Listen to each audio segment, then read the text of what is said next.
Okay, we have top of the hour, 1 o'clock. Let's go ahead and get started. So you've come to this webinar because you want to start programming more effectively in the M programming language or the M expression language. And so what we're going to look at in this lecture, is basically a ground up explanation of M, but going pretty quickly. Now, over the years, I've taught probably about 10 different programming languages. So just looking at this as a programming language and introducing things like data types and the way that we write code gets to be important, and that's something that's going to come across. But also, when should you use the query editor window, versus when do we need to get in and write code? We certainly don't want to write M code, just for the sake of writing M code. Now, before I get started, there are three particular people who have helped form my brain and many others in teaching us about M education or meducation, very different than medication. But we'll start with Matt Mason. Matt Mason has been blogging longer than anyone else about M. Unfortunately, as soon as the next person, Chris Webb, started blogging, Matt stopped blogging. But Chris Webb has to be given credit, in an area that has so little out there. You look at how Googleable DAX is, and then you turn to Power Query, and you just get very little back, and you just keep getting pointed to the 17 blog entries, that Chris has written here. So, very much thanks to Chris for the samples that you've given me. And then also Reza Rad has some really good eye-opening articles and has, really kind of started a lot of people down this road. And I will say, without hesitation, I've tried to steal as much as I could from these three people, from their samples and their concepts, and try to put it into a 1-hour distilled lecture. Note that there is code samples available and slides available. So for instance, if I move over here and we go ahead and we look at the repository, well, we have the code inside here and a bunch of Power BI desktop projects, a couple Visual Studio projects inside there. And then, once again, the PowerPoint slides are there as well if you want to go ahead and use them. Okay, now what we're going to look at over the next hour, and I might get through it in an hour, it might take a little bit more than an hour. We're going to, first of all, start with the basics of the Power Query mashup engine, how it runs. We're going to then start looking at M as another programming language, and we need to understand some of the basic data types and some of the more complex data types. We're going to take a quick look at the M function library. We're going to look at query functions and show a couple very useful applications of those. We're going to look at an example of creating a project template using query parameters. And then finally, we're going to hit a brand new topic. Well, I guess it's kind of new. Custom data connectors. Custom data connectors allow you to create reusable logic in a Visual Studio project using the M language. And once you create that reusable query logic, you can use it across multiple Power BI desktop projects. So there's some pretty neat stuff there. Okay, now let's just start with this general idea that when we use Power BI desktop, we have this engine that takes our query instructions and it's able to connect across the network and pull back data and to be able to go through, all the different extract, transform, and load processes that it needs to get our data. And we really like the query tool as we build imported data projects. So it's just such a powerful tool to go out to all kinds of places, get data, and basically transform the data to make it just what we need for whatever type of data analysis that we have to do. Now, if you've come to this webinar, my guess is that this is not your first day with Power BI Desktop. So we've all worked with the query editor window. And when we work with the query editor window, there are these query steps that you build. So many people will use this tool and never come face to face with the M programming language. If you show the step formula bar, you can see what the M code is for each step, great. And if you click on step by step, you can go through there. Now, as you work with Power BI Desktop, if you create a custom column, well, you're writing M code. So you have to know about M code enough to be able to write something like an if, then, else statement inside there. But when we really want to get in, we have the advanced query editor inside there. Now, if I go back in Power BI Desktop here, And let's say that we go and we connect to a particular data source. And so I have this data source on my machine, and we'll go ahead and if I can spell things correctly, we will be able to connect to this. And it's going to be Wingtip Sales DB. Okay, so let's go ahead and run a simple query. Maybe we'll look at the invoices table, and I'm going to go ahead and choose edit. Once I choose edit right here, what we'd like to do is we'd like to get the total sales revenue. I've heard that DAX stuff is cool, but I'd rather get my final answer in the query, just because we're celebrating queries in this particular talk. So let's go to invoice date, and let's go ahead and say we would like a date time filter in between dates.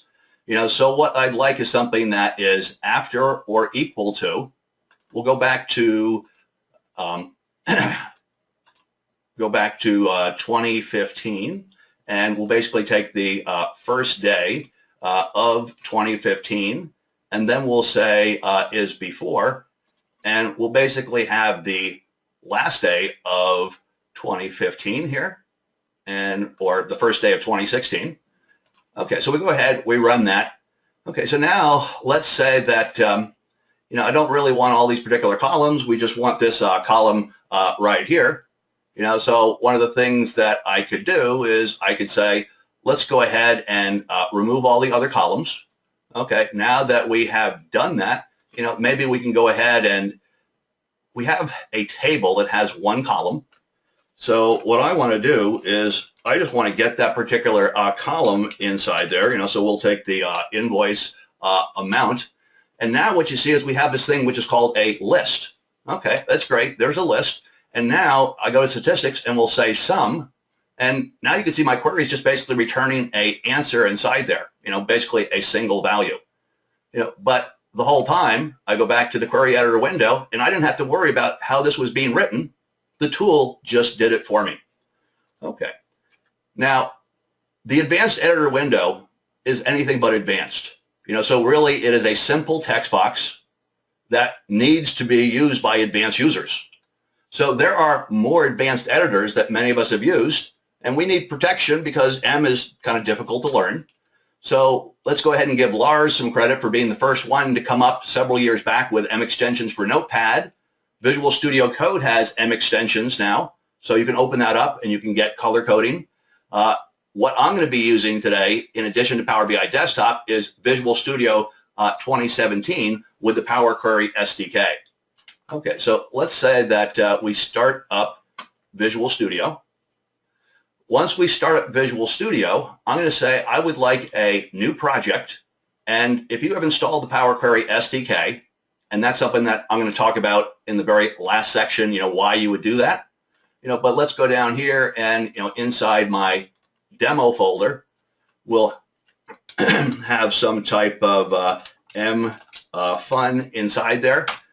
But the idea is that they create this project and then they give you these files that have a PQ extension. Let's go back over to Power BI Desktop for a second. Let's take this code that I created with Power BI Desktop. Let's go back here and paste that in and hit the F5 key. And so what you're going to see is that it can't really run the query unless it has the credentials, to talk to a particular database. But once we have that mapped out, I'm going to go ahead and switch this to cpt.database.windows.net. So there's another database, has the exact same, another server. So when we want to go there, what is the credential type? I want to pass a user password. Down here, I want to use username, right? And the username is CPT student and pass at word 1 and set credential. So this is pretty much the equivalent of you setting the credentials in Power BI Desktop. Just Visual Studio is not quite as advanced. Now we'll go ahead and hit it a second time right here. And so what we should see is we go ahead and we run the query. It's talking to the database. It's coming down and it's doing my M manipulations inside there. It's taking a second to access the database, but we get the exact same value back. So what I basically showed you here is one, basically how we can now use this editor. We get IntelliSense and stuff.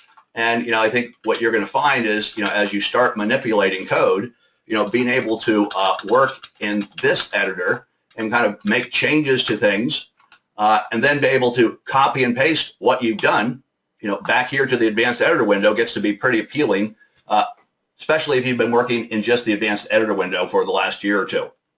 Okay, now let's motivate why the heck you would learn M. So you want to accomplish things that can't be done in the query editor, or just the query editor needs a little helping hand once in a while. So working with query functions that we're going to cover, that's important. Performing calculations across rows, that's something you can't do with the UI tool. Or something as simple as, I've connected to a SharePoint list, but they keep hard-coding the GUID of that list into my query, and the people in the SharePoint site keep deleting the list and creating another list with the same title, and my code keeps breaking. So I can simply go into a query and change to say, don't navigate by the GUID, navigate by the title, and then it doesn't break. Okay, now another good motivation for learning M is that you can have these files that have a .m extension. Now, note that when you're using Visual Studio, we're a little bit schizophrenic about what extension we want to use. If I come back up here and I say rename, and I'm going to go ahead and rename that to a M extension inside here, that works just as well. So the idea that you could basically create your logic in these files, test them, and then take these files and check them into source code. So now you have one master query that you're using against, across several different Power BI desktop projects. And certainly creating a new project and taking the code, let's go back here into this, and let's say that at this point, I'll take that query that I was testing and we'll delete it. And now we want to create a new query. So I'm just going to take the query definition out of our source control system. I'm going to go to the advanced editor window. We're going to paste it in, and all of a sudden I basically have, shared logic. It's a little bit of copy and paste inheritance, but it definitely does the trick. Okay. Now, you might just also want to stay ahead of the pack. So I see that there is just a huge number of people in the industry that have gotten really good at DAX, but the number of people that you can say, are really good with M, it's a pretty small number compared to what we have with DAX. Okay, now let's get into some programming fundamentals. So M is a functional programming language. And when we say functional, it means that you're going to write a lot of expressions. You're not going to write code that goes line by line and sets a variable value, goes to another line and sets another variable value. Instead, you write expressions, and quite often when expression 1 is evaluated, it has to trigger the evaluation of expression 2. And sometimes when you trigger an expression, it triggers the evaluation of 2 more expressions, which trigger the evaluation of 10 more expressions. So we basically just have this tree of evaluation that we're going to look at. Now, every query is really a single expression that returns a single value. And if you start understanding what that means, and you might not at the beginning of the session, my goal is I hope that you understand, what that really means by the end. Every query is a single expression that returns a single value. Now, every query also has a return type. For instance, let's go back here and let's just throw away this query and create a new one inside here. Okay, so go home and we're going to create a new blank query. And this one, I'm going to keep it really simple. Let's get rid of the let statement, and we'll just basically say hello. And, that is query number 1. And you can kind of see it returns some text. Let's go ahead and create a second blank query. And now we'll go to the advanced editor. And now we'll just return another string, which is world inside here. And now we'll create query 3. And what you can see is that when I create query 3, let's go back into the advanced editor, I can basically reference the other queries by name. Well, there is query 1, and then we're going to pen string text together with the ampersand. I'll take query 1, I'll put a space, and then we'll take query 2, and I'll go ahead and choose OK. So what you can see is it's very easy when you write queries to write other queries that you call. And sometimes you can call them just by using the editor. Other times you have to call them by digging in and writing the M code yourself. Now, M is case sensitive, so keep that in mind as you're writing things. And it's really all about writing expressions. Now, I just showed the first demo, how you could basically reference other queries from your query. And some queries might return a table, others might return a string, others might return a number. It's up to you as you create your queries, knowing what they're going to return. Now, the next thing we're going to look at is the let statement. So let's go back to that query that I was just building. And inside of our query, we basically have a single expression here. So what we're going to do is we're going to have a let statement that has a let block. And so we'll basically say step 1 equals, and we'll basically say step 1 equals query 1. So the idea of a let statement is that you can have one expression that has inner expressions. And so note that I'll create step 2, and now that is going to equal query 2. And note that every time I add an expression inside of the let block, unless it's the very last one, you need to have a comma. And everyone forgets that, and I'll forget it many times as I get through this lecture. But the very last one cannot have a comma. So now we'll have step 3. And this one is going to equal step 1 end. And now we'll have step 2 inside there. And so what you can see here is I've kind of built up a progression of steps here. And now that I've progression of steps, I'm all done with my work. So now we'll have the in block. And the idea of the in block is that that's the thing that gets evaluated. So I want to basically return as the value of the whole query what's inside the in block, which is going to be step 3 inside there. I'll go ahead and choose OK, and things work. And also, if I bring up the query editor window here, and you kind of look up here, you can see that each line inside there has a variable. And that variable basically just shows up as an applied step. Okay. Now, just going through those rules. A let statement allows you to have a single expression. That's what is returned at the bottom. But then you can have multiple expressions that get evaluated inside of the let block. Okay. But we're still returning, we're still a single expression returning a single value. And you've kind of saw how things match up. Now, you can add comments into M. So there are C-style comments. So if you had /*, you can add multi-lines and close it up with a */. There's also the // for inline comments. Okay. Now, one thing that you'll see is that in M, you can have variables that have spaces in their names. However, when you do that, you have to put a £sign and then put the variable name in quotes. And to me, that makes things look incredibly ugly. And let's go back over here, and I have another demo that the GitHub repository has this Power BI desktop project called Introduction to M Programming. So many of the things that I am going to demo, live inside there. Okay. So, once again, if I start doing things inside the editor, it adds steps and it adds spaces into the names. I don't like names, so I'd rather, get rid of those inside there. So once again, to make things prettier inside the editor, you have to make things a lot uglier inside the M code, and it's kind of your choice. So I do the extra work to dig into the M code and get rid of the spaces, just so my M code looks a lot cleaner inside there. Okay, now let's talk about how the evaluation flow works. So when someone runs this query, first thing that happens is they try to evaluate output.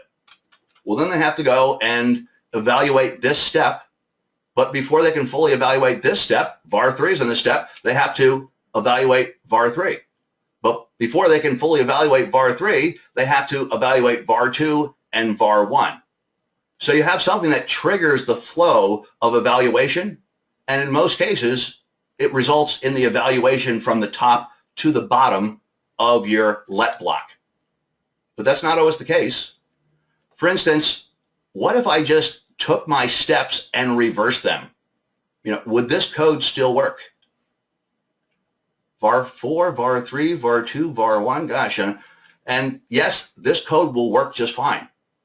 So it's really the mashup engine that when you evaluate var4 will basically evaluate the top line, which will trigger the evaluation of the next line.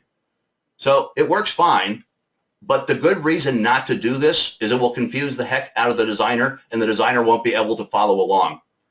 I guess the one motivation for that is if you know a lot more about Power BI than the guys that you work with, and you don't want them messing with your queries, and they're afraid to work with R or M, you could do this just so they couldn't make any sense of what you're doing, inside of the query UI, and don't tell them I told you to do that. Okay, now, since this is an M discussion, most of the M talks I've seen have involved query folding. So I just want to talk about it really quickly. I don't think I'm going to add anything to query folding that, someone like Chris Webb hasn't already introduced. But the idea is that the mashup engine sometimes has the ability to push work back on the data source from which it's pulling the data. So if you have things like column selection or row filtering, they're not going to bring back 100,000 customers and then apply the where clause, after all the data comes across the network. Same thing with column selections. There are some rare cases, where query folding happens with more advanced things, such as joins or group bys. Now, the data sources that support folding are, first of all, relational databases and then analysis databases. Also, OData web services support them to a degree, but we're going to see there's a rub with that I'll show a little bit later. Now, what happens if the data source doesn't support query folding? It just means that the mashup engine has to bring back more data and do more work locally. Now, things that affect whether query folding can occur is, first of all, the way you structure your M code. Also, privacy levels can affect things, and native query execution. So just a quick example. Let's say that I attach to a database. So I'm going to the SQL Server database. I get the customers table. Next, I have table.selectRows, and I'm just picking the state of Florida. And then I decide to select not all the columns. I just want 3 columns. And then I want to rename 2 of those columns. What you'll see is that the mashup engine will change this and not have to execute the query, until it sees all of the logic from all of those particular steps. And it will be able to just select the columns and rows and also have the database, do the work of basically renaming the columns inside there. Okay, now one note, if you use native queries, the big difference is if I go back here, note that here, we have source item equal customer, and then you basically just point to a logical table and they can basically generate the SQL statement. However, once you kind of go to say, I want to submit the query myself, well, you will get no query folding. Okay. And typically, if you're doing the SQL statement yourself, you should be writing a SQL statement to get exactly what you want. So just don't naively think you're going to get any type of query folding with native queries. Okay, now let's get more into just general M programming fundamentals. So M, like most programming languages, has a type system. So there's the type any. So if you're used to system.object in .NET or the system.object in Java, going back to VB5, the variant, I guess COM way back had IUnknown. So that's just, if we don't know what type it is, we'll just say it's of type any. Now there is none. So if you have a function and you're returning back a void, you basically have none. We also have the ability to have null types, logical types, numbers, Note that don't really split hairs between floating point and whole numbers. They have text, they have binary. And then when it comes to times and dates, they need a bunch of built-in data types to deal with time zone issues and time durations. Now, once we start getting comfortable with M, we need to be able to program the complex types. So that's what we're going to look at here. Lists, records, tables, and functions. It's going to be important that you know how to deal with each one of those. And then there's also going to be user-defined types. So you can define your own table type and then use it to create tables. And we're going to see an example of that.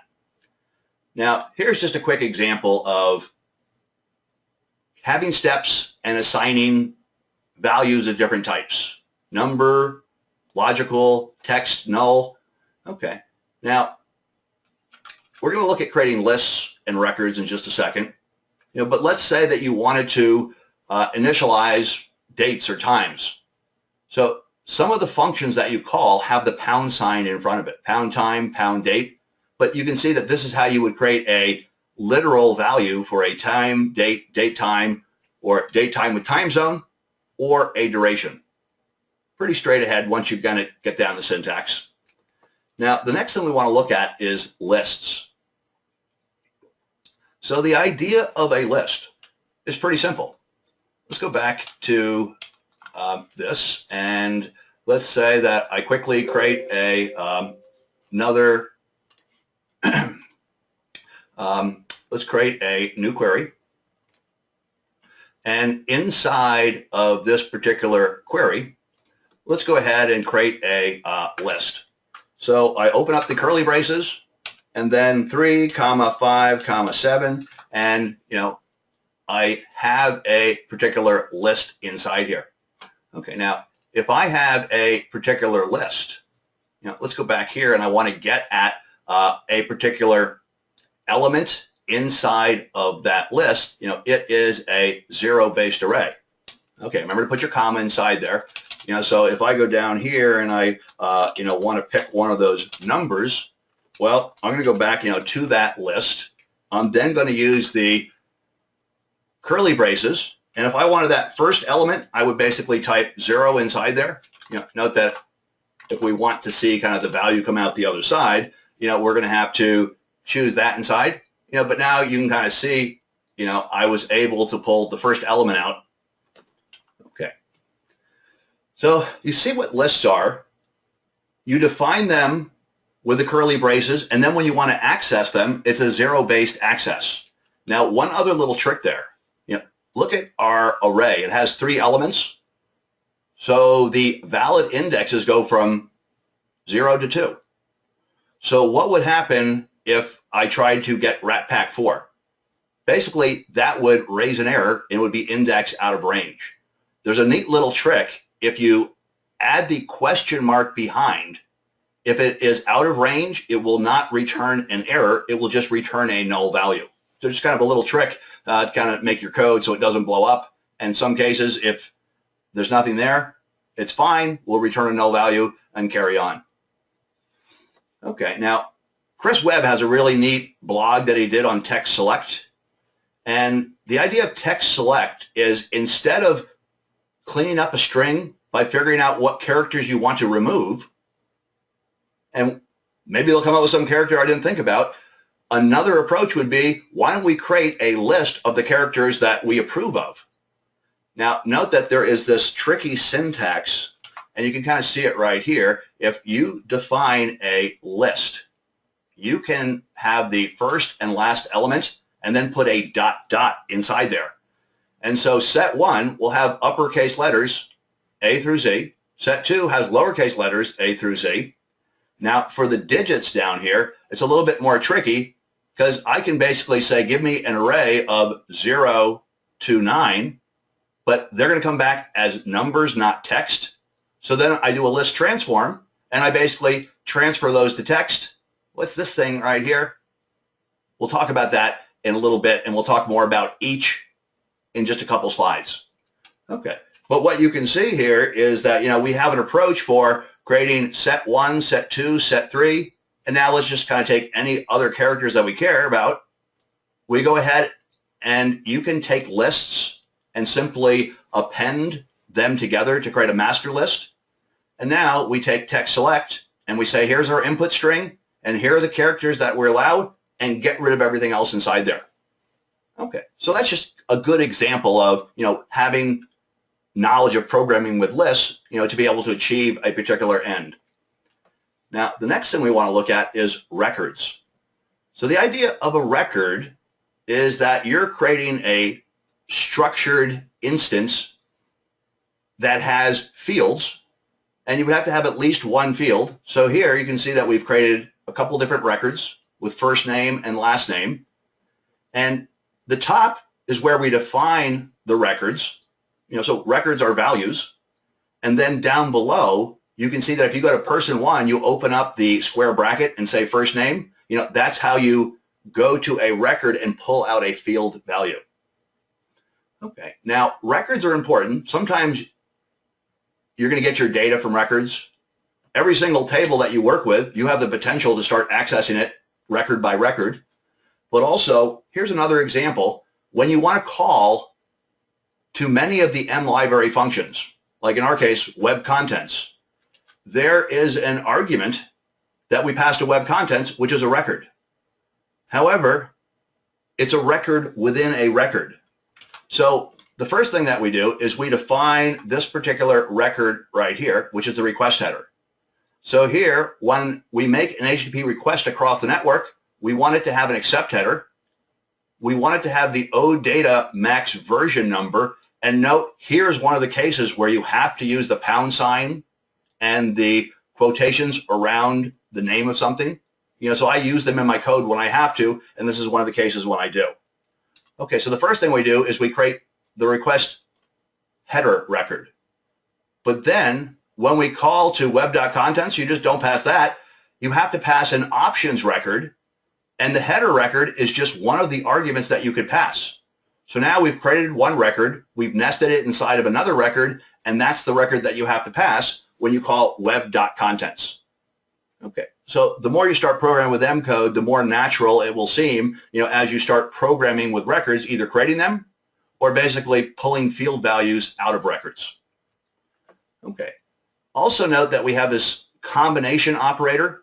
We've seen it work a couple times. You can concatenate text together. You can concatenate lists together. You can also merge records. So the ampersand is your friend in the M programming language. Okay, now let's move on into working with tables. So let's start with this first example. I say table from records. And so I call table from records, and then notice that all those records are inside of curly braces. So basically, I've created a list of records, and it creates this table.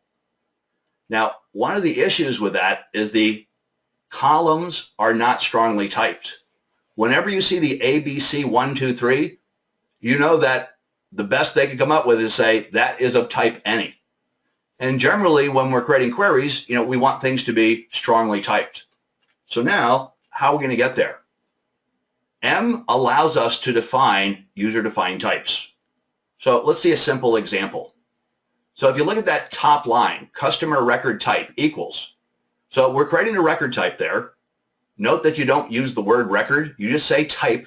You open up the square brackets, and then you have field equals type, comma, field equals type. And you can basically define your customer record type inside there.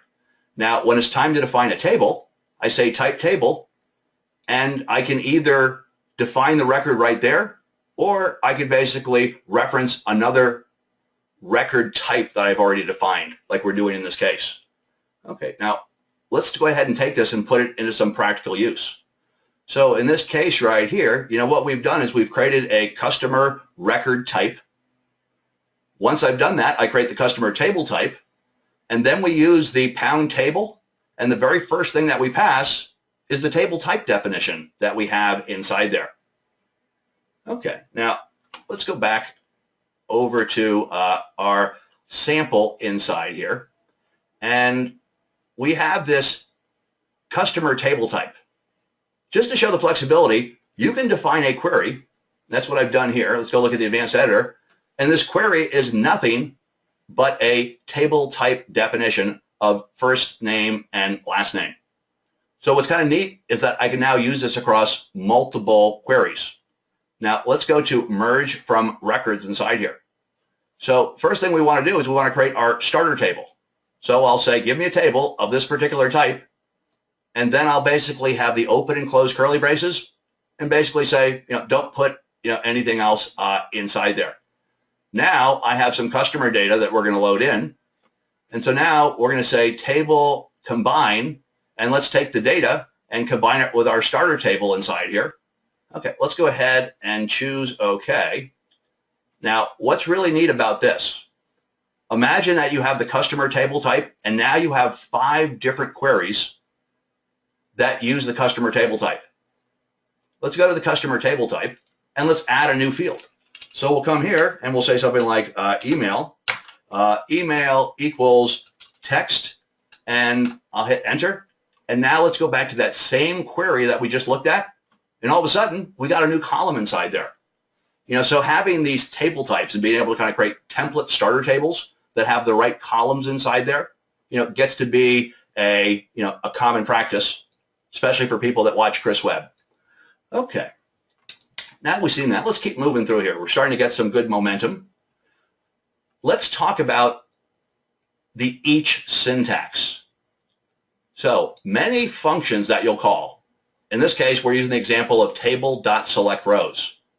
Well, when you call table.selectRows, you pass it a table, and then the second argument is a function that takes one argument, which in this case will be the row.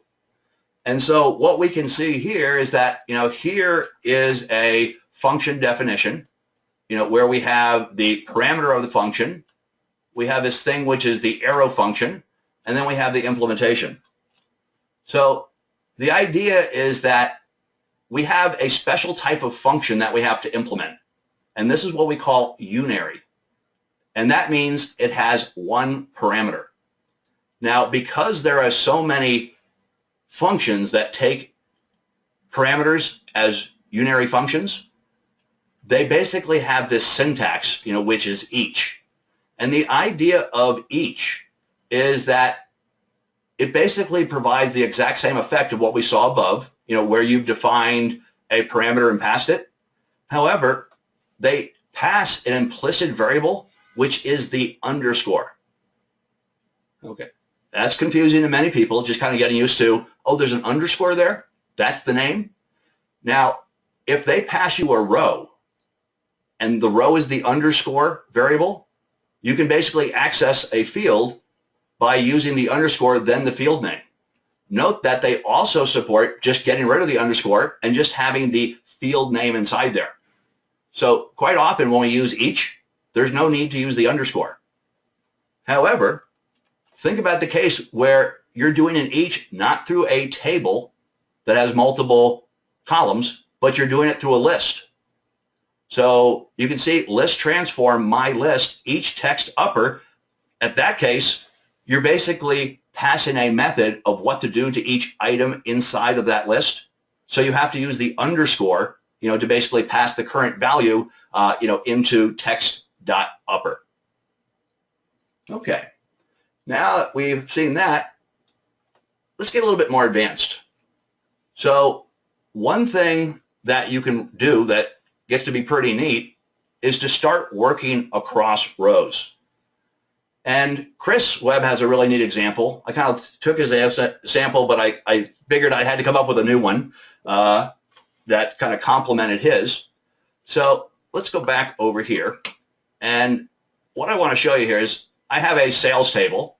So there's not that much going on here other than, I created a quick table and put some figures inside there. Okay, and then we have this particular query. So this query uses that other table as its source. Okay, the next thing that we do is we add an index column. And the index column is the key to working across rows. Well, now we're going to add another column.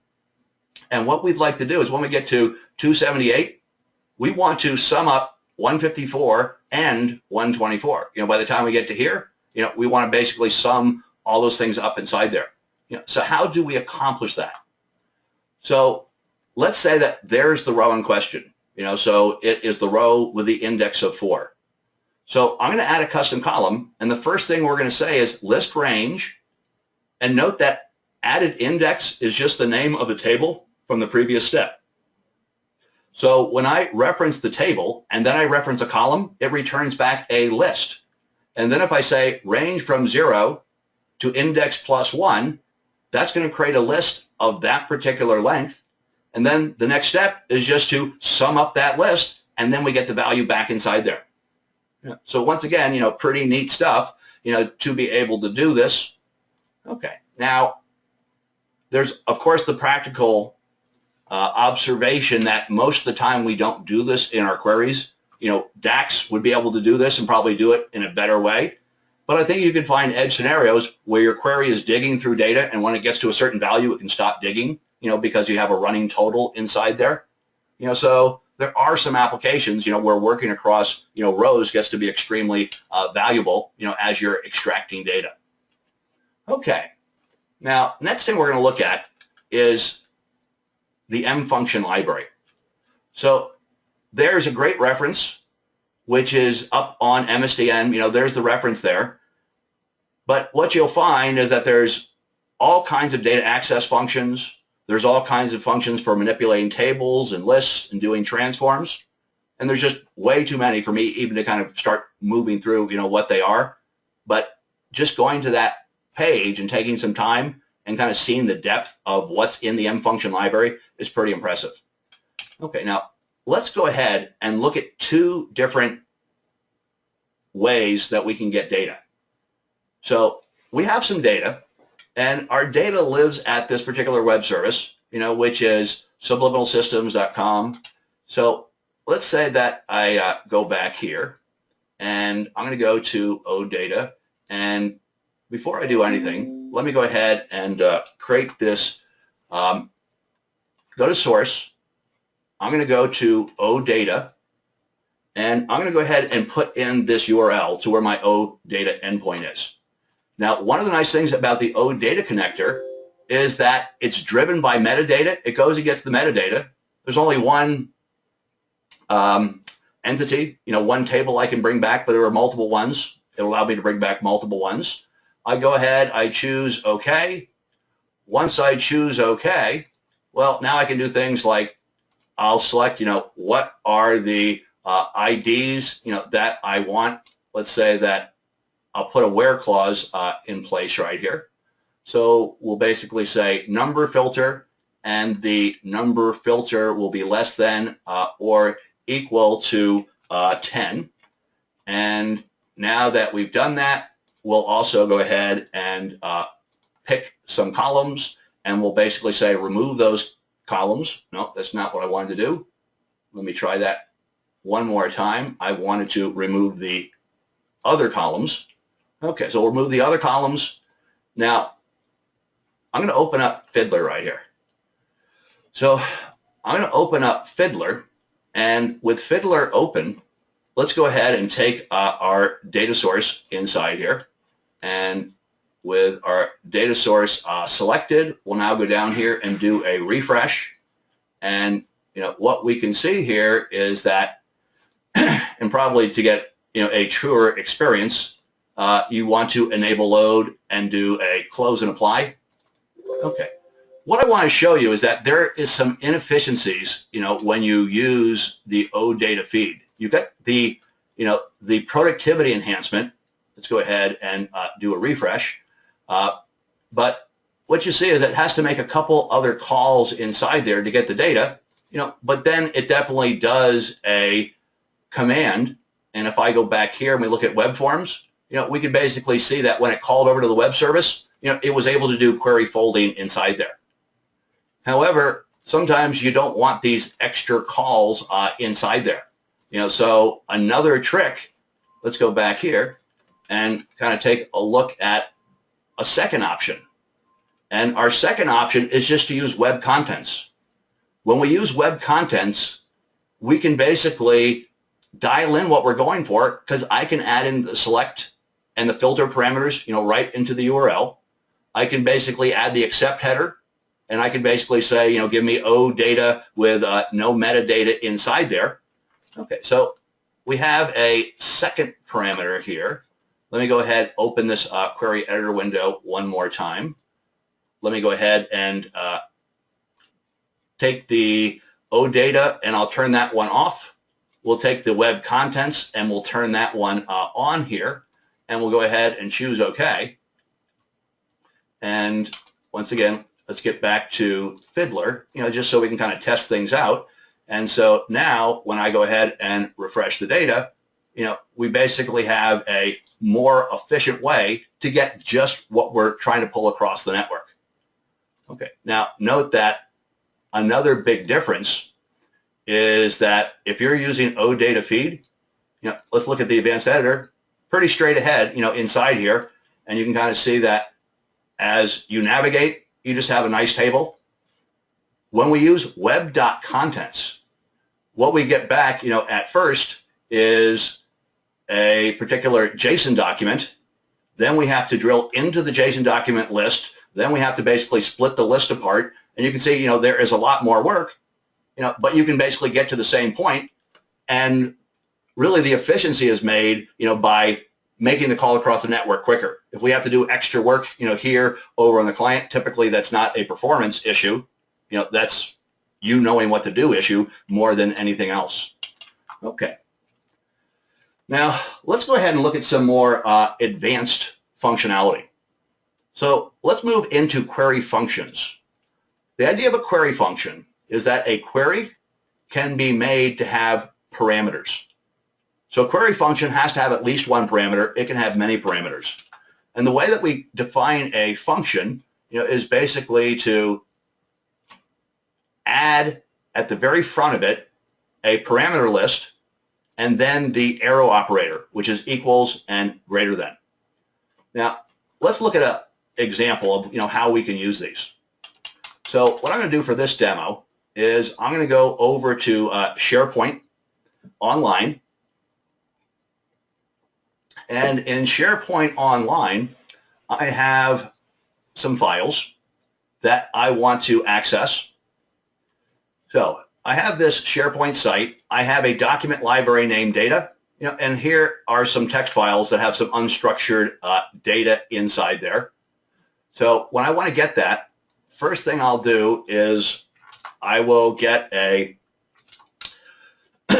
URL, to that particular document library. Great. And then the one other thing that I'm going to need for this demo is let's go down, and I have to remember what the name of this file is. Okay, so at this point, I have a name of a file that I want to look at.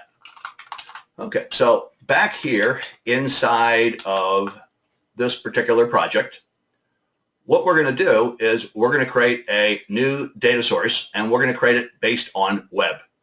So anytime you want to pull something from HTTP, you should choose web, whether it's an Excel workbook or in this case just a text file.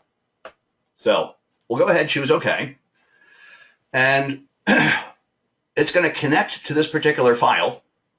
Now this file just happens to be a fixed width text file, but there's several files that are of the exact same structure. So I have to know to basically say it's a fixed width file, and that if I go to 0 and 12 and 24 and 48, I can basically start parsing out the data. Okay, that's great. Now that I've created this inside here, we'll go to the first column, we'll say date. Second column, we'll change that to amount. Third column, we're going to switch that to the description or the category. And then for the final one, that is going to be our description. Now, when I create this query, I'm doing it for one file, but I want to generalize it and be able to create a function query that I can use on any file that has this structure. Now, the way that we're going to get rid of the rows that don't have data is we're going to take the date column and convert it to a date. and then any of the columns that had errors, we'll go ahead, or any of the lines that had errors, we'll remove those. We'll then remove the null values. Okay, and now I have my date column. We'll go ahead and we'll change the amount to a fixed decimal currency.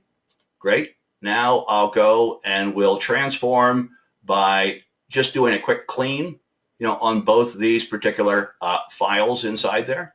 So we did a clean there. We'll do trim is what I should have done, not clean. Okay, but now what you kind of seen is that I kind of quickly built some logic that knows how to get data out of this particular file inside here. Now, what we're going to do is we're going to change the name of this to get expenses. Okay. Now, I'm not going to change it into a query function just yet. Instead, and let me do a little cleanup work here.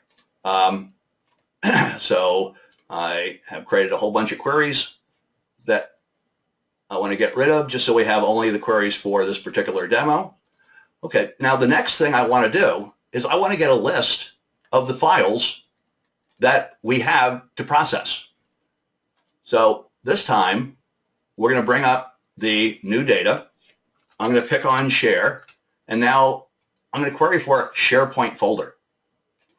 Okay, now when I do that, I put in the URL, and it's not to a document library, but instead it's to the SharePoint site. So the SharePoint folder connector is really a little bit of a misnomer. It's really the show me every file in a site connector. And so it's going to basically bring back a record, for every single document in every document library. Now, once we get this going inside here, let's go ahead and choose Edit. And I can find out lots of stuff about the different files I have up there. But in this demo, the only thing I'm really interested in, is figuring out where these files are. Now, I want folder path combined with name.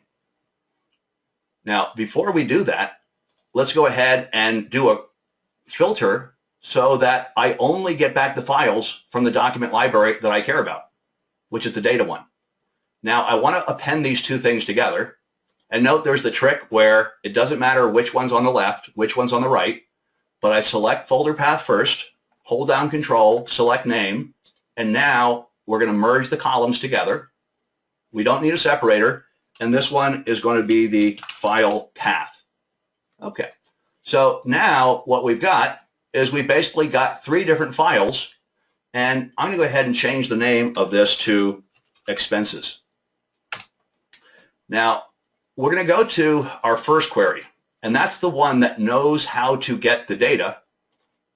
But the problem here is we have a hard-coded name of a file inside there. So to change this, we're going to basically add a parameter, and we're going to basically turn that, into a query function. Now, our parameter, is going to be the file URL as text. And what we're basically going to be able to do, is now take file URL inside there, and let's go ahead and replace the hard-coded path to that particular file. Okay, now that we've got that inside there, what you can see is that I have a query that you can't really run without feeding it a parameter, but it knows what to do. So now let's go back to expenses. And here's where I can go to add column, and now we're going to invoke a custom column. So for each one of those files, we want to run this query. So what is going to be the name? It's going to be expenses inside there. What is the query we're going to run? Get expenses. And what the parameter value I want to pass? The file path. So we'll go ahead and choose OK. And so when we do that, it's going to bring back each of those 3 files. And now I need to do a little bit more work to extract the data inside here. But after a second, it comes back, and now it kind of gives me a table inside there. So what we're going to do is we're going to go ahead and expand, and we'll take the date and amount, and I'll basically take everything inside there. Okay. And now we can get rid of the file path. Notice that we've kind of lost the types as we use that. There would be ways to strongly type, but it might just be easier to come back here and kind of deal with the types, at the very end. And now that we've done that, now we basically have things from 3 different files inside there. So to make this an exciting demo, let's go ahead and close this. And now that we've closed it, we're going to create a quick column chart inside there. And we'll basically look at the amount of the expense, and we'll look at the date. And when we look at date, I'm going to use the built-in time hierarchies, to basically show month per month. Okay, now here's what's really cool about query functions. Let's go back to SharePoint, and I forgot one file. There is the fourth quarter file. We forgot to put that in. So we'll go ahead and upload the fourth quarter file. Now we'll go back to Wingtip expenses, and we'll go ahead and we'll run a refresh. And what we should see is that it doesn't care how many files are there. It basically just takes all the files and processes them. So to have a system where you're just dumping a new file into a folder on a monthly basis and the query knows what to do, that's the power of working with query functions inside there. Okay, now there's a cool function that you can use to create a list, which is called list generate. And since we're talking about functions here, when you call list generate, you have to pass 3 functions. The first function returns the starting point. The second function does a test whether we should continue or stop creating new items. And then the last one says what to do with the item, how to increment it. Now, that creates a list 1 to 10. Note that you can also use the each syntax that we've looked at. And note that you can use the each syntax for the second and third parameter because they're unary. They take 1 parameter. However, the first function, because it's not unary, it doesn't take any parameters. You just kind of have the open and close paren, what I call the hairy eyeball, and return a value of 1. Now, if you want to make things a little bit more readable, you can basically branch these functions off. For instance, let's now go back to my example inside here. And if we have a list generate example, now let's go to view, let's go to the advanced editor. So your start function, where do we want to start? Let's say I start at, 1880. And how far do I want to go? We want to go to 2020. And what do we want to increment, by each time? Let's do it by 4. And now all of a sudden, you basically created the list that you want. So just being able to know how to create functions and pass the functions, gets to be a pretty important part of, getting good at this. Okay, now it's quite clear to me now I'm going to go at least 15 or 20 minutes over the hour. I apologize for that if you have to leave. Do remember that everything here is going to be recorded. Just too much exciting material for me to pass up on. Now, the next thing we're going to look at is query parameters. Now, a query parameter is a configurable setting that you make at project scope. So, for instance, let's go back to this particular project right here. And if I go back to my project and inside the Home tab, I choose Manage Parameters, note that I can add a parameter. I can give the parameter any name. Now, when we create the type, I can say it's text, and I can either just have the user typing a value in a text box. I could type in a list of values, or if I choose query, note that it's not the tables, but anything in your project that you've created as a list gives you a drop-down list inside there. So that's one of the techniques that we're going to use in the demo that's coming up. Now, when you create parameters, you basically create 1 or more for your project, and then you don't have to write any M code to work with parameters. If you can fill the parameters, and then as you go and work with the query dialogues, instead of hard coding values, you could base things on parameters. So for instance, parameters are very common to switch a database connection string or to change the start and end dates of the data that you want to import into your project. Now, what we're going to do is I want to create this project. Now, there's a lot of demos that I've done using NFL teams because every NFL team has a web page that has a standard table. And the thing is that you can point to one of 32 different pages and you can basically build out the project and do all your query work and all your data modeling and all your report design. And then we're going to use a parameter just to swap it out. So when someone opens my project template file, I want to present them with a list of 32 teams. They're going to pick one. Now, once they pick it, it's then and only then going to run the query and only get the players from the team that they selected. And the idea is that I can have a project template and we can create 32 different projects. And now we have a team roster for each one inside there. Okay, now let's take a look at the implementation here. So inside of our files, let's go back into demos. There is a query parameters. So this is the project that has the examples inside of it. So let's go ahead and open this up. And so as I open this up, I basically, first of all, needed to give the user that's using my template file a choice of 32 different teams. So I have to create some kind of a table. And then each one of those teams has a URL. So that's going to be inside of my table as well. So let's open up the query view inside here. So up here, now I've taken my queries and put them into folders just to make things a little bit more manageable. So everything starts with this one table that I've created called teams. And you can see with teams, we have team, division, and we're basically just hard coding this data inside there.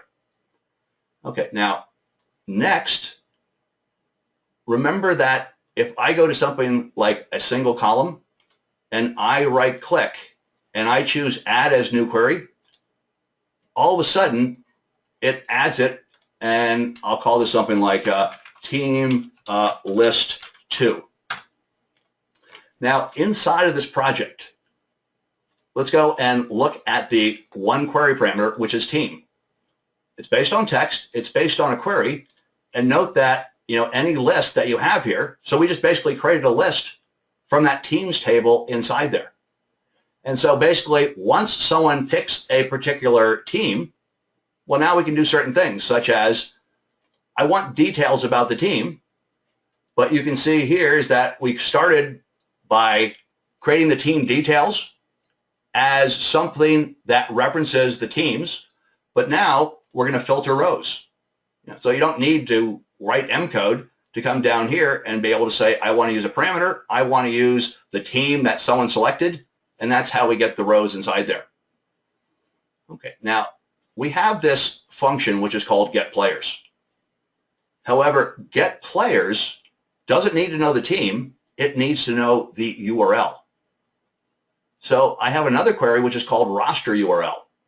Now, if I look at roster URL, it basically, once again, starts by referencing teams, and then it filters the rows, and then it removes all the other columns, and then it basically says, let's go inside there and find the list with roster URL and take the first one inside there. Now, this is not a parameter. This is basically just a query. So when we go and we take a look at getPlayers now, let's go back here and open this up. Note that we call web page web contents, and we refer to roster URL. And so that's driven by what the user selected as far as the team goes, and we basically had a little lookup query to figure out what the URL is inside there. Okay, now there's some other things, such as position codes, so that when we load the players in, we can basically add codes and do all kinds of other things inside there. Now, once you've created this type of a project and you have one or more parameters, we can then take our project and let's go ahead and do a close and apply. And back here in the main window, if I do a export as Power BI template, what I can then do is create this template file that has no data. But how does a template file work? Okay, now here's something that you can try if you download the files. We have a template file called NFL Team Roster. Let's go ahead and open that up. And as we open that up, it's got no data yet, and it's waiting for whoever has created this new project to basically pick a particular team. When this finally loads in here, we all wish Power BI Desktop was just a wee bit faster.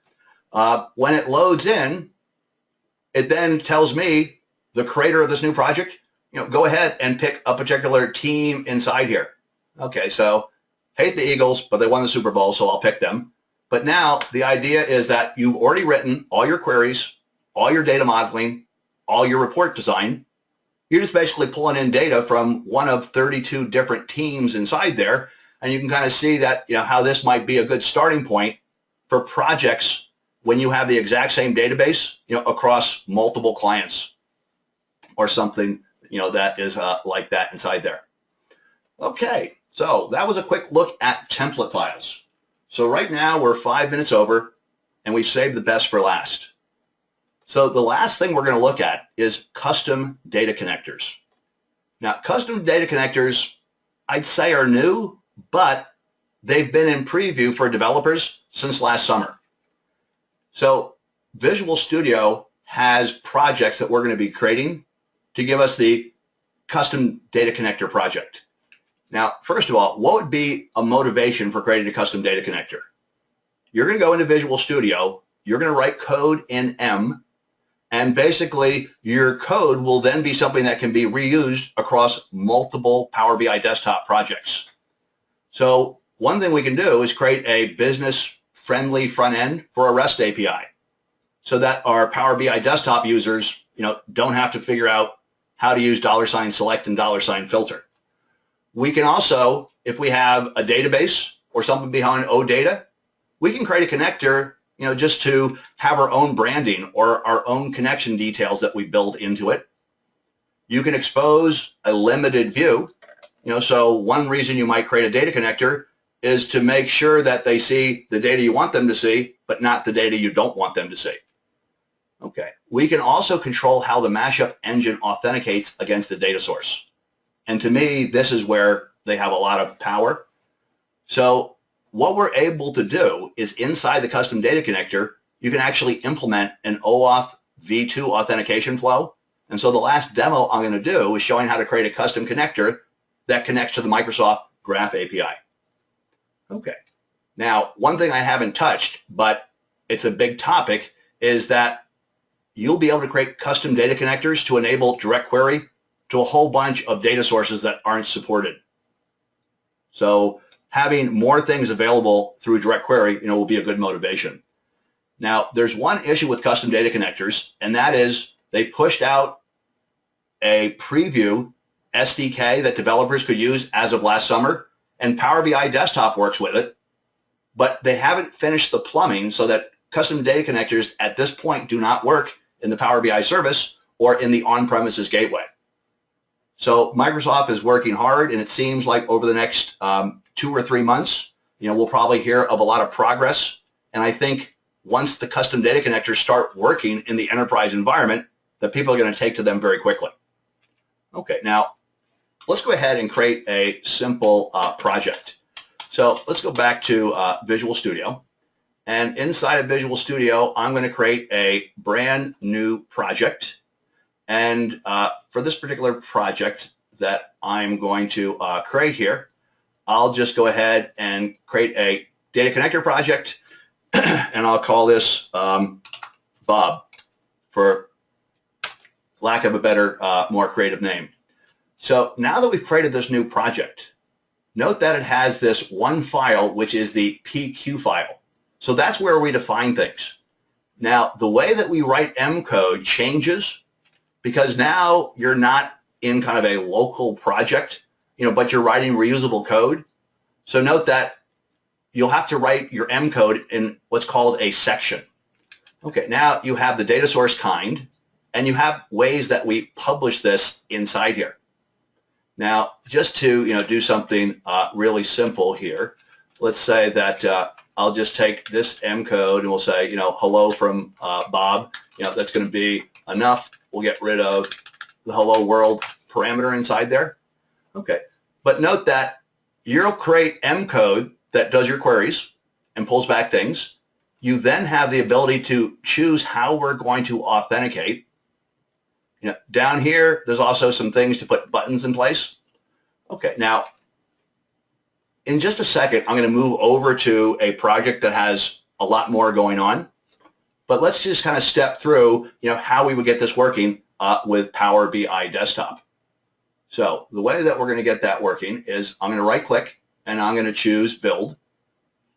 Okay, now that I have done that, another thing that I'm going to need to do is to close my Power BI Desktop projects, because I'm going to have to restart Power BI Desktop after I do this particular demo right here. Almost done.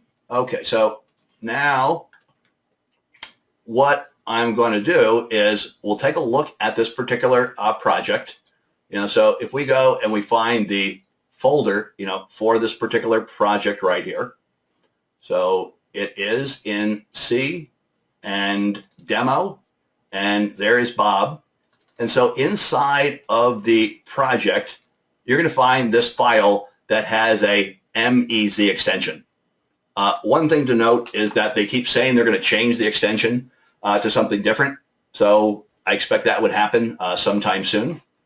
But now, if I go into Documents and Microsoft Power BI Desktop and Custom Connectors, during the beta phase, the idea is you take your project file, you put it inside here, and it's got all the M logic. Okay, now that we have done that inside here, let's go ahead and open a new Power BI Desktop project inside here. And when I open this new Power BI Desktop project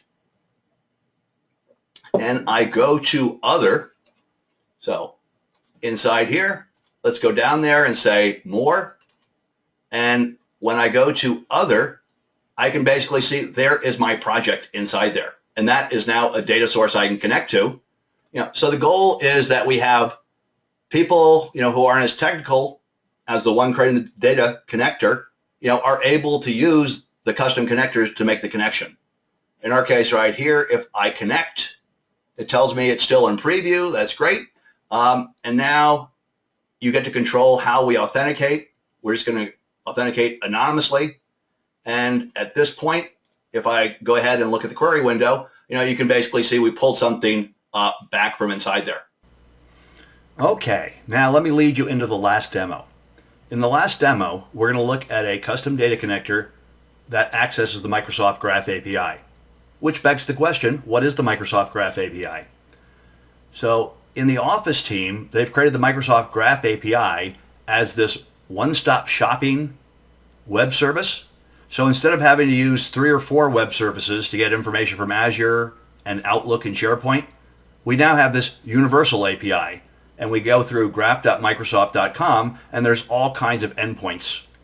Now, Microsoft's doing a ton of work these days on the Microsoft Graph API.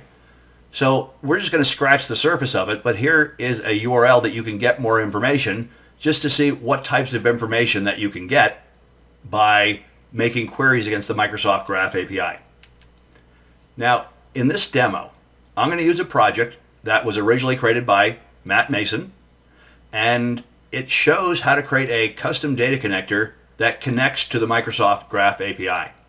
So first, we create a project with Visual Studio, which is our custom data connector. And when we build that, it produces the .mez file. Now, remember that the extension is likely going to change, but the whole idea is that you have this one file, which currently has a .mez extension, and you'll basically distribute that to different desktops of people running Power BI Desktop.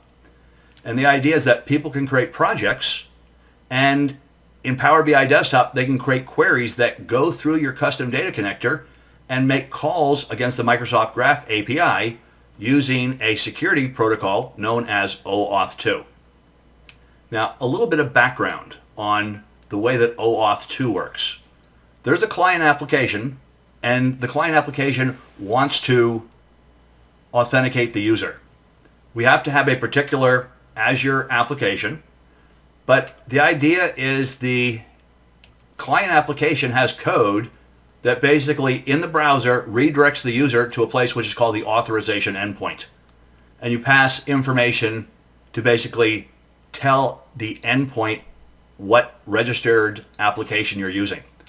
What's then going to happen is that the authorization endpoint brings up a browser-based flow that gets the user to type in the username and password. And once the user has been authenticated, the authorization endpoint is then going to post back to your client application. And inside of that post back, there will be a query string parameter with something which is called the authorization code. Now, once you get the authorization code, it doesn't last for very long. It just lasts for about a minute. And the idea is that you have to redeem it instantly. Now, your application, once it has the authorization code, also needs something which is called a client secret. And by combining those two things, you can then call to a different endpoint, the token endpoint. There's no user interaction. The token endpoint, is just a server-side call inside there. But the idea is that you pass it the information it wants, the authorization code, the client secret, the client ID, the redirect URL, and then it will pass you back an access token and a refresh token. Then, once your application has those, it's going to be able to make calls to the Microsoft Graph API because each call is going to require an access token. Now, the first step I have to do in the next demo is to begin by creating a new Azure application. And when I create this application, the details that we're going to have to pull out so we can add into our custom data connector are going to be the client ID, the client secret, and the redirect URL. Okay, so here we are in the Azure portal. You don't need an Azure subscription to do what I'm about to do, but you do need to have permissions at the tenant level to be able to create applications. So I'm going to click on Azure Active Directory, and then I'm going to click on Application Registration. Now, we need to create a new application. Now, when I create this new application, we'll give it a name, and I'll just call it the same thing as my connector, my graph. Is it going to be a web app or a native? We're going to keep it web app because that's far more secure. And then we're going to have to provide some type of a sign-on URL. I'm not going to do that, but there is a URL that I'm going to add inside there, which is specific to Power BI. We'll see that in just a second. Okay, now at this point, note that I have a client ID, which they call the application ID. So let's go ahead and start tracking that information. So the first thing that we have to do is we have to know what the client ID is. So I have the client ID, and that's step number one. Okay, step number two is that let's go ahead and look at settings, and there is a reply URL. Now note that that's the same thing I put in for the homepage URL. And so this is the place where you're telling Azure Active Directory to post back to. And so there is a page that's been provided by the Power BI team, it's in preview, that basically helps us get through this particular flow. Okay, the next thing is we need to have a key. We need to have that client secret. So I'm going to go ahead and I'm going to create a key, and I'll just call it anything, key one. You have to give it a duration, and now I'm going to go ahead and click on save. Now, when you create the key, you have one opportunity to basically take that key in the browser and copy it. So let's go back to our other file right here. And so that is the client secret. Now that we have the client secret, well, what else do we need inside there? And that pretty much is all the information we have to take. But one more thing we're going to have to do with our application, this gets to be really important, is that you have to give it required permissions. So each API that we want to access is going to require my application to basically have those permissions granted. So we're going to go ahead and click on Require Permissions and Add. We're going to choose Select an API, and we're going to pick the Microsoft Graph API. When I pick the Microsoft Graph API, because it's one-stop shopping, you'll see there's just a ton of different things that we have inside here. Okay, now I'm going to go ahead and click on All Delegated Permissions. So I'm going to authenticate as a user, and in the Azure Active Directory model, when you authenticate as a user, you get delegated permissions. the user has to have the permissions that your code is using, and then the user is also going to have to sign off and basically grant those permissions. Now, what my demo is not going to involve, but it's definitely possible that you could do this, you could authenticate without a user identity as an app-only identity and start using some of these application permissions. It's just you wouldn't authenticate with a client secret. It would be tougher because you'd have to use an SSL public-private key pair to basically do the authentication. But let's go ahead and I'll choose done. And now we can basically see that we have all these different permissions. I told you it was a big API, 91 different permissions inside there. Okay, so now let's go ahead and move over to our application. So here we have a custom data connector, and first things that we need to do is basically take that client ID, and we're going to basically add this inside here. Okay, so that is step number one.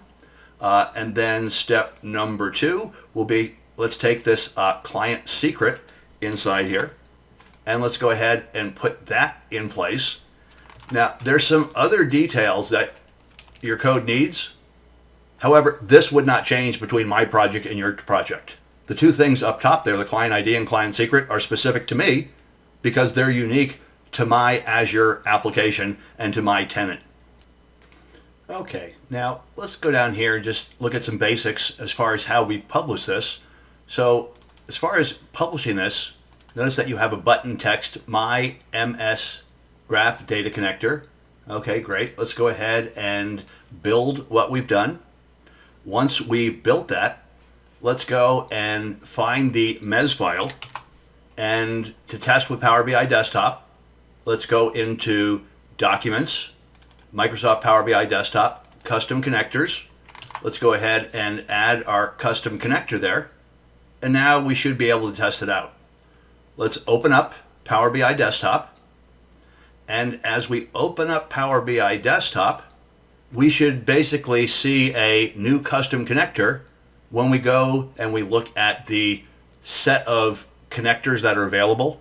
Now, it seems that today you have to put it in the group Other. I've tried putting it in other places and it hasn't worked. So you can't use anything other than Other. But here is Other, and then here is my connector. So we'll go ahead and we will connect. Now, the first thing you have to do is you have to pass a URI.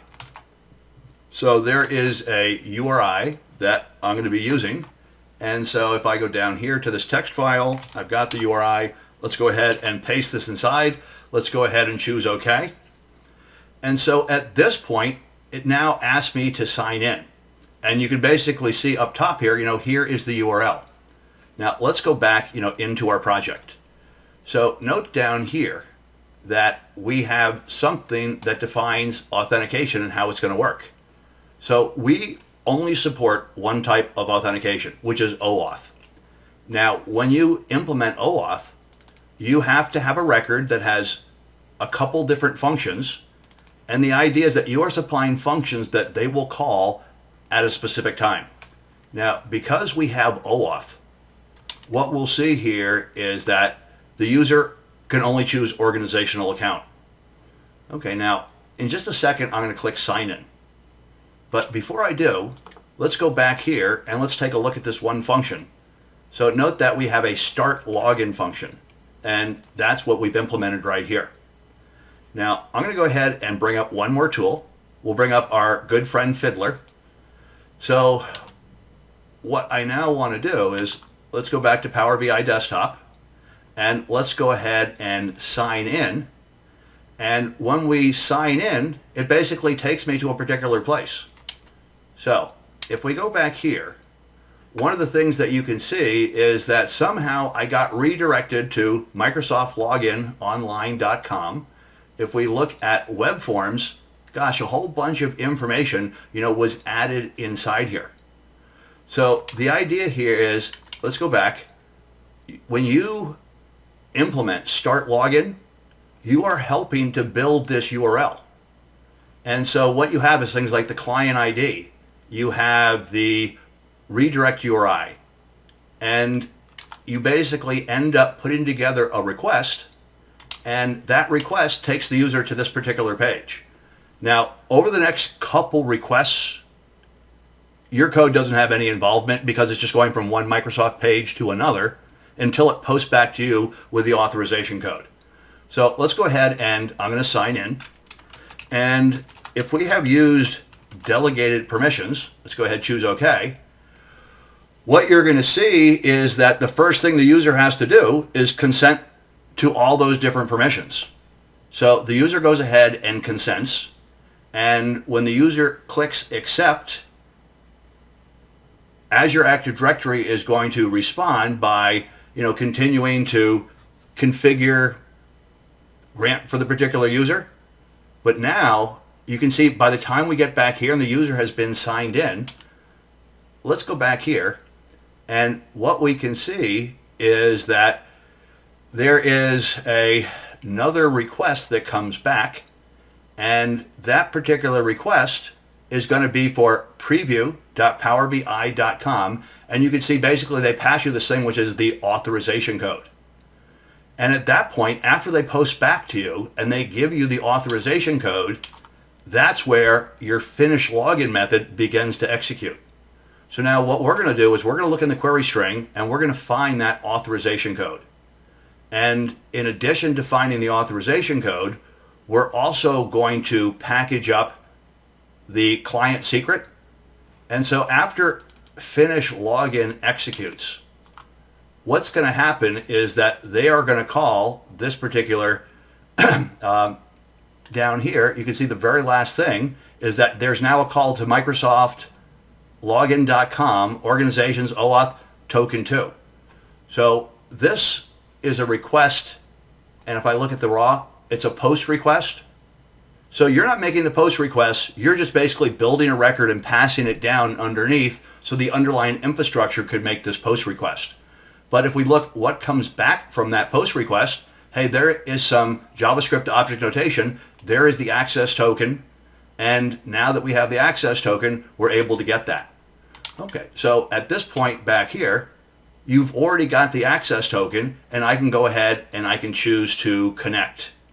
And at this point, now we've got inside there, quite often when you're dealing with the REST API, if we look at the first, we wanted to get the endpoint me, and that gives me back just a whole bunch of information. If I wanted something like my email address, it would be a matter of coming in here, and drilling down, and grabbing that one particular value. Now, let me cover an important point. Let's say that I go back to this query that I built on top of my custom data connector, and we kind of look at the source, and it goes to a particular endpoint. Now, I'm going to create a second query. Let's go back and choose more, and we'll go into our other bucket, and we'll create a second query based on our custom data connector. And this time, I'm going to put a different URL inside there. So here's a URL that is going to search my OneDrive for a particular keyword. Now, if I click on this, and it makes me log in again, that's a problem. So we don't want every single different URL to be different. Now, let's go back here and take a look at how that's possible. What you'll find is inside of this project, if we look at our function, we have execute query. Now, our actual function is going to take URL as text. But if you create your function URL as text, it then sees every different URL as a different path and makes you have a different login credential for each one. So there is this trick. And the trick is that we create a kind of a wrapper, and we have a function that takes a URL of type URI. So that gets to be, where we get our setting. Just to be a little bit more specific about that problem, let's say that one more time I go and connect, and I will connect to our data connector inside here. And when I go ahead and I put a URL inside there, note that I have something that allows me to select what level. So this is accomplished by having this type function URI inside there. And so this little wrapper function, is what makes it possible for you to have a single security credential for any URL that is inside graph.microsoft.com. So if you look at the sample, just that's how you kind of get that effect, which gets to be pretty important, because if I create 10 different queries, they're all going to have different endpoints into the Graph API, and I just want a single security credential, to be able to work for all of those inside there. Okay, let's finish off. We're on the home stretch now by just showing what we can do with the connector once we've created it. So here's some examples. So let's say that we have a SharePoint site, but I want to figure out what its URL is. So if I go to the advanced editor here, you can see that you're calling inside here, and you're just simply coming up with the URL of site/root web. Now note that if I go back here, if I take the value off the end, it gives me back a record. And so what I really want is this value. So if I want the value of the value record, I basically type value inside, and all of a sudden I've got what I want. Now, how about you want the document libraries in a SharePoint site? So, once again, we can basically have a URL that goes to sites root drives. So that goes to your root SharePoint site, and drives gives you back the document library. Now once again, they hand you back JSON that has records built in. So you go through the process of expanding the records, and then you basically get to the data. And now there's the name of each document library and the URL it's at. You can even get to content types. So they're really tweaking the Microsoft Graph API to do some pretty deep things. So as an example, I can call into site.roots.content types. And by transforming the data, once again, what we could do is we could figure out every single content type that's in a particular site collection. Now, let's say I have a list in SharePoint, but I need the GUID. I need to figure that out. So here's a case right here where we basically say, give me a collection of all the lists in this SharePoint site. And so what I'm able to do is basically get something back, expand, and now I have the list of all lists. And so now if I have a display name, I can go ahead and pick that. And now what we can do is remove the other columns and change the type, and now I've got the GUID. How about people search? That's a pretty cool one. If I come back here, notice that if I say graphmicrosoft.com 1.0 me people, and then search equals J. So search for anybody that has, J inside their name, and we basically get back, anyone that has J, inside of their display name. I want to look at the calendar inside here. So once again, you can start by going to graphmicrosoft.com, me calendar view. I can even put a start time and an end time inside here. And now I can basically do queries against my calendar. I can do queries against my inbox. And let's just kind of finish off one more. Let's say we wanted to search OneDrive. So once again, me drive root, and then I want to run a search, find every single document, that has the word dogs inside of it. And then just give me back the name, web, and we go ahead and we run that query, and what do we get back? Pretty neat stuff. Okay, so let's go ahead and finish up. So, in the words of Jerry Garcia, what a long, strange trip this webinar has been. But what you saw is that the custom data connector gives you an amazing amount of power to connect to things like Azure AD, as a user and with the identity of an application to start using things like the Graph API. And I think we'll start seeing lots of custom data connectors for companies that want to interact with Salesforce and Google Analytics and so on, because all of these have specific pieces of data that are probably best, put into a data connector, and being able to affect the flow of authentication is just a much better practice than being able to try to do the same thing just within a Power BI desktop project. Okay, one final plug. We got a couple courses at Critical Path Training. Now, we have a deep dive for Power BI for people who are brand new. Not for you, obviously, but if you're working with someone who keeps asking you everything about Power BI, send them to this course. We have a new course on Power Apps and Flow, another deep dive. These are both online only courses. Now, for people that have really dug into Power BI and have 6 months or more experience, we have the Power BI Certification Bootcamp. So that gets you all ready for the 70778 exam. We basically moved it from 4 days down to 3 days because we found that it didn't have things like Power Apps and Flow. So we've kind of really focused on the content that's in the exam. And then finally, Power BI Developer Bootcamp. Okay, so thanks very much for coming. And let me also point out that our three amigos are going to be with us at the conference in Dublin. So there's all kinds of information up on the Power BI community site about this conference. If you're able to get there and see these experts present, that would be great. Other than that, thank you for spending too much time with me today, talking about working with M and developing custom data connectors. Thanks again.